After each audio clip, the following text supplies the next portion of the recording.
I finally read in detail Senate Bill 1979, and I was shocked and I was appalled by some of the elements of that, because this is all this woke that they're trying to bring into our system.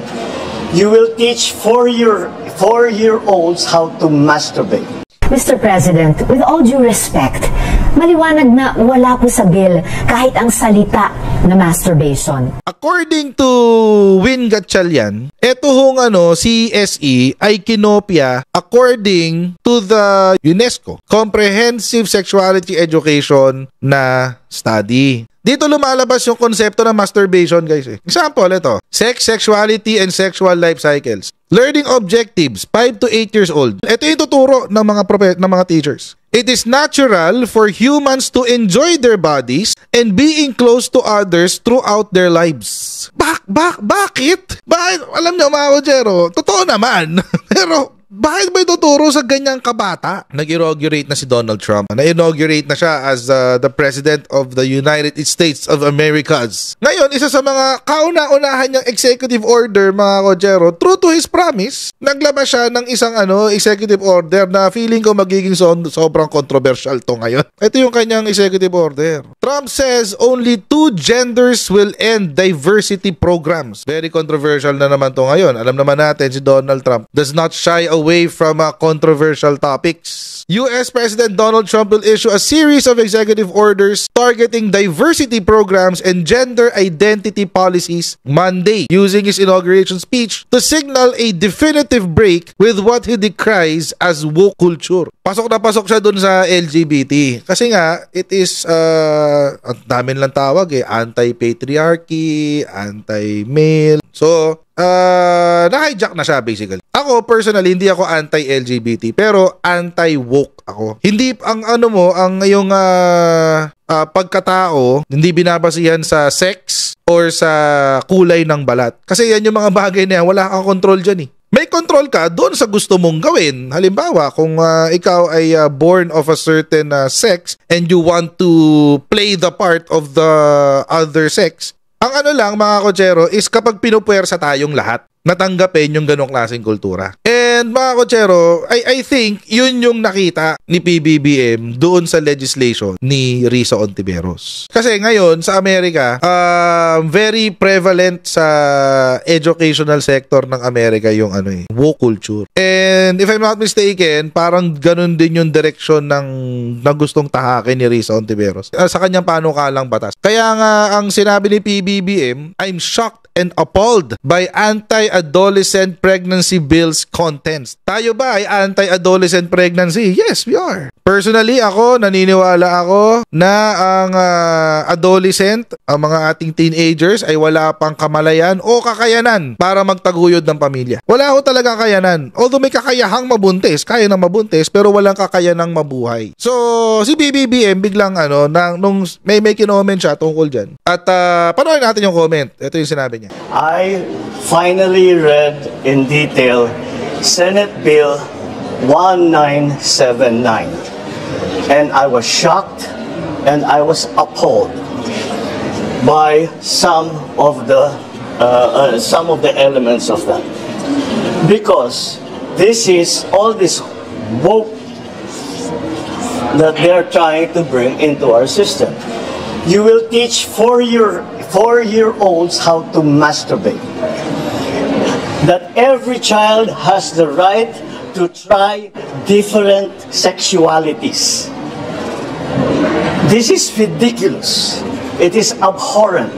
It is a travesty of what sexual and sex education should be to the children. What about the parents? Wala na silang karapatan na silang mag-decide kung ano at kailan tuturuan yung bata.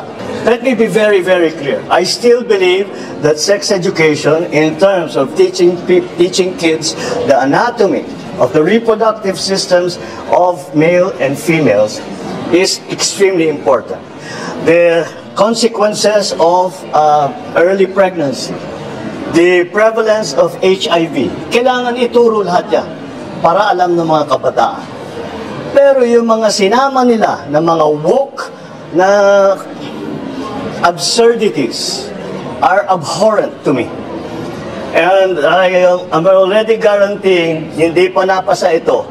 Pero if this bill is passed in that form, I guarantee all parents, teachers, and children, I will immediately veto it. Mr. President, with all due respect, maliwanag na wala po sa bill kahit ang salita na masturbation. Wala din po yung try different sexualities. CSE contains the very same things you support. Teaching kids anatomy, the consequences of early pregnancy. Yan po ang ating ding isinusulong. I am willing to accept amendments to refine the bill so we can steer it to passage. So, syempre, i-fact check natin yan. Tingnan natin yung batas. SB 1979. Ito yung panukalang batas in question. Prevention of Adolescent Pregnancy Act of 2023. Ayan yun.